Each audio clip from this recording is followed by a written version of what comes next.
Hello, welcome to our Majlis program in the Institute for Development and Diplomacy in AD University.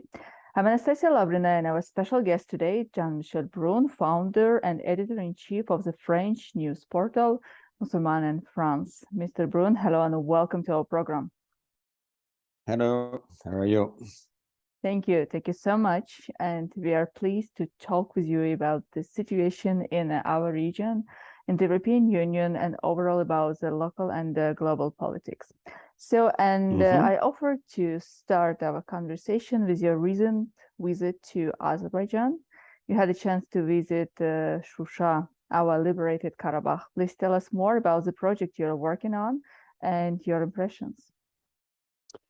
Yes, I went. I just went from Shusha. It's the third time I go to Shusha. Why? Because I'm writing a book on Shusha, which will be the first in French about what was the artistic and cultural capital of Karabakh and Azerbaijan.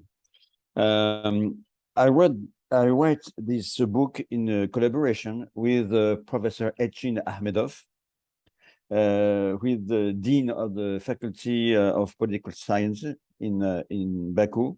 He's a native of Shusha, and he's a great specialist in this city. He was a teenager when he and his family were forced to flee his hometown in 1992. Even if I went twice before in Shusha, I wanted to make a long visit in the city with him, because not only could he tell me the story of each monument, of each historical place of Shusha, but also because we went in search of what was his house, his birthplace. And his house was more than 200 years old. And now it's nothing more than a wasteland. It was truly a very emotional moment. I remember that we passed in front of a totally destroyed mosque, which was the mosque of his district, and is now under restoration, but it was completely destroyed. Then where there were beautiful houses made out of, these beautiful mountain stones, these white stones, we found only an empty space overgrown with the grass. And what is incredible is that these houses were not destroyed by guns, but dismantled by the Armenian occupier, who after that sold these magnificent stones as just building materials. Elchin tried to find where were the gate of the house stood, the well, the blooming trees, and we found just nothing. Then we went to the garden, which is just in front of the Karabakh hotel, this place, with the fountain and so on. And this place is the place where Elchin used to play when he was a child. And he sat down and couldn't hold back his tears. This is very important what you are doing. Yes. You are spreading the truth to the world community, and especially in France. And my next question will be also in regards to your recent visit and the project you're working on. I know that you publish a lot of information about Azerbaijan and about our region in your portal, media portal. So your personal opinion, why this is so important to say the truth to the people who are living in France and any other European countries? How do they accept this new reality?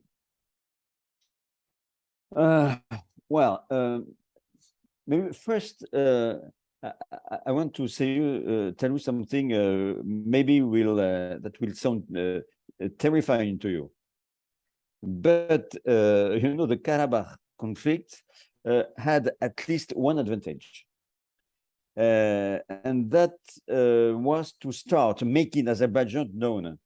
You know, because before the war, no one in France would even have been able to locate Azerbaijan on a map. You know. And this conflict made Azerbaijan known. Of course, not really in the good way.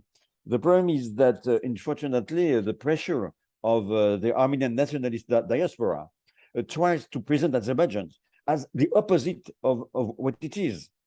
And what is Azerbaijan?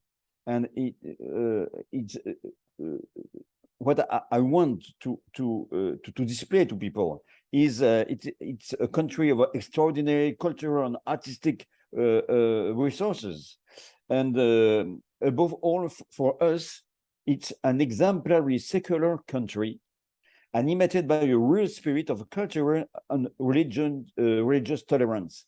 This is very important for France, you know, because we have a very hard argument about the secularism.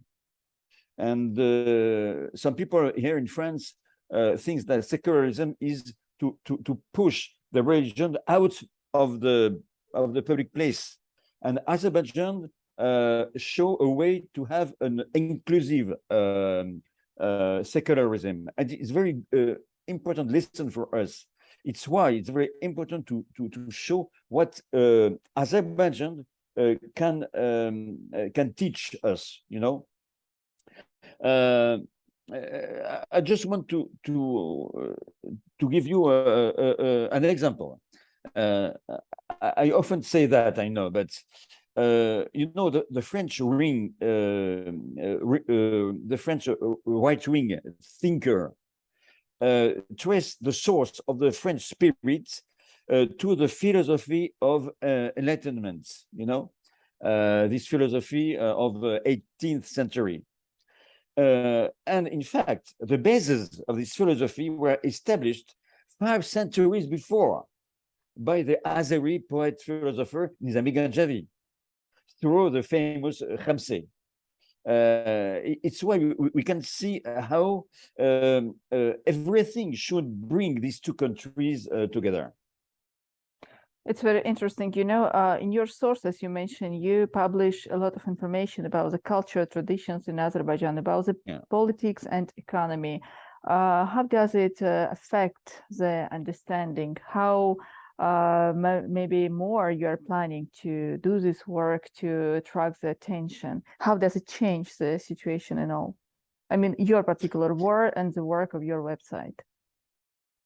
Well, unfortunately, we are one of the only magazine that really explain the reality of what happened in Azerbaijan. It's a real problem, but why? Because you know, all the Armenians in France are not extremists, but the extremists are the ones who speak louder than the other, of course, and they have incredible weight. I mean, electoral weight in France. So it's very difficult to give a good information, but we do it. Of course, I received personally a lot of insults, of threatened. They threatened me to death, you know. And okay, it's their way to argue, but it's not very important. The fact is that we have 100,000 readers, and you know, people start to maybe to think and to doubt of what the other media say, and it's very important.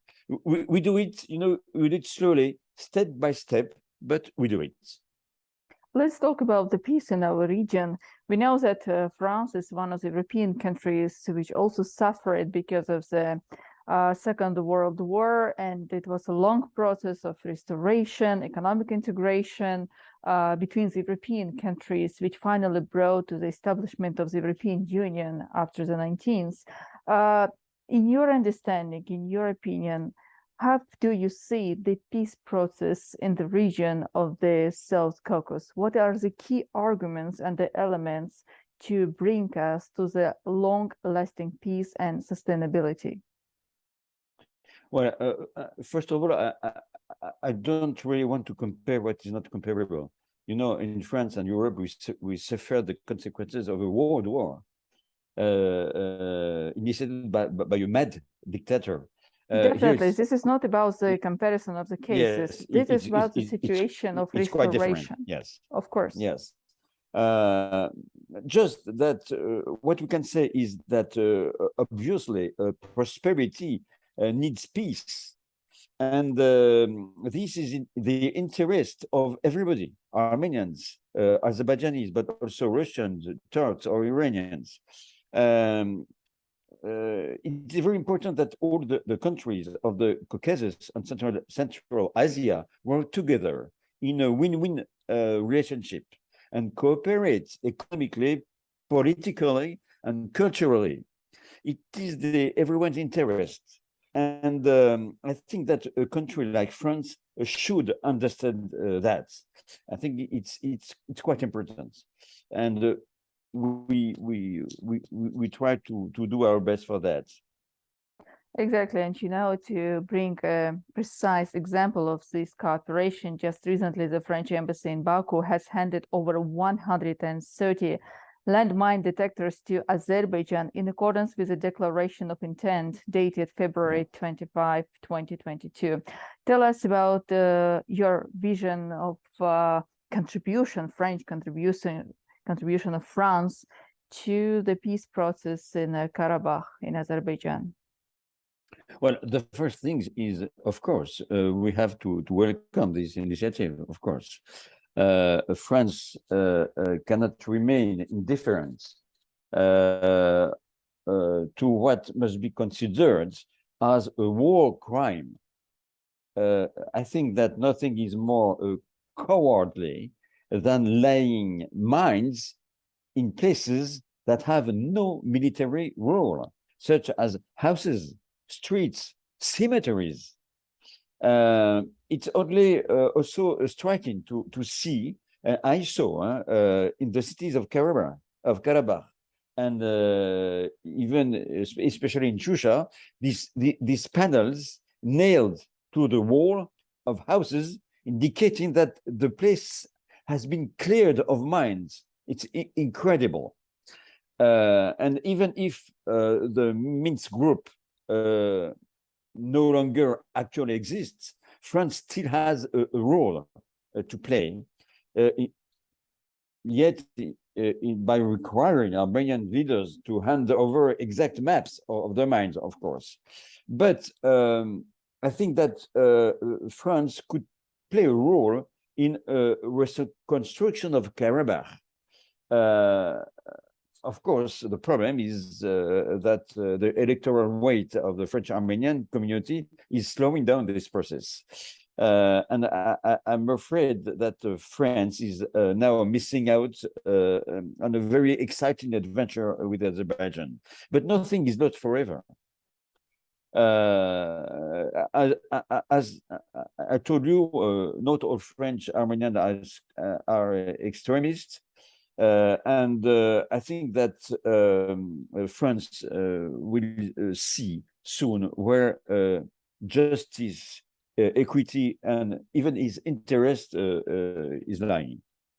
One final question I have to you. Why the cooperation between France and Azerbaijan is important for both sides and how it can benefit both countries?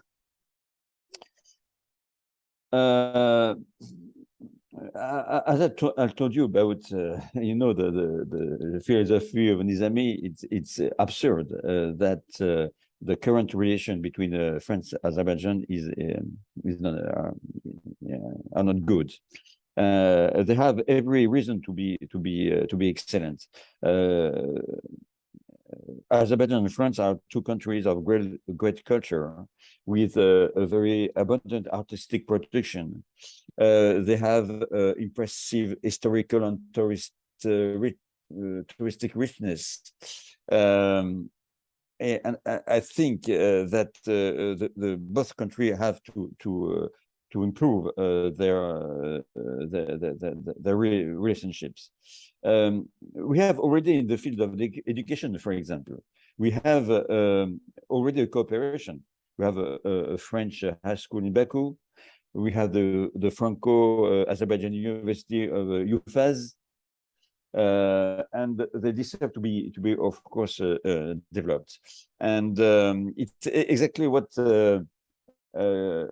your president answered me when I asked him this question a few weeks ago. He said that one of his tasks was to reinforce the links between France of Azerbaijan. Is very important. Is even important in the economic fields, because where you are in Azerbaijan on the ancient Silk Roads, and you have of course resources, and I think this part of the words. I mean, South Caucasus and also Central Asia will have in the future a growing importance in the world economy. So we can't miss that. We can't miss that. Exactly. So, Mr. Brun, thank you so much for joining Majlis today. We wish you good luck. Thank you.